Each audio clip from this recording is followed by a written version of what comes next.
I do want to kind of shift in terms of what the consumer is really connecting with. I was looking over your earnings and, you're almost at 20% capture, I feel like, for the vape side of things. And I feel like it was only a few sessions ago that we were talking about you guys entering vape. So I feel like a pretty cool scale on that front, but would love to kind of just hear, what is the consumer in Canada really desiring right now? What's working? So key trend that we've seen is a trend to convenience. So 2 years ago, there was a huge shift to infused products, which flavored distillate and infused really high THC products. That has sort of come through and stabilized as a share of the market. What we're really seeing is consumers beginning to trust in the quality of products that they get when they're going into a store. So where before they would buy a whole flower and then grind it themselves so they could see the quality of that. As the brands are emerging with more consistency, they trust the pre-rolls. And so they're walking in, grabbing a pack of pre-rolls and heading out for the weekend. We see a rise in convenience, not only in the all-in-one vape where you don't have to attach it to a battery, but also into pre-rolls. And we are just seeing continued growth in our pre-roll portfolio, and we think that's going to continue. Our COO, Mel, who's a marketeer by training,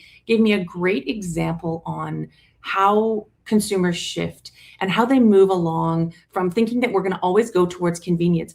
But there are years where everybody goes back to their bar cart and they have all the specialist things. So there's a trend of going back towards nature. Skincare does the same thing. All of a sudden, everybody's moving to the natural products, aloe vera. You go to your bar cart, you have the ritual of making it all. And then all of a sudden, we all shift to ready to drink cans, right? We're going to shift back, and that's a natural part of consumer cycles. And I just love that analogy because we think that premium flower will always be our home and be the proof point of demonstrating the quality of all of our products. And I think the consumer is going to move along in their journey. Sometimes some people will just go right to pre-rolls, but they might have a phase where they go back to the ritual of rolling a joint and getting expert at it.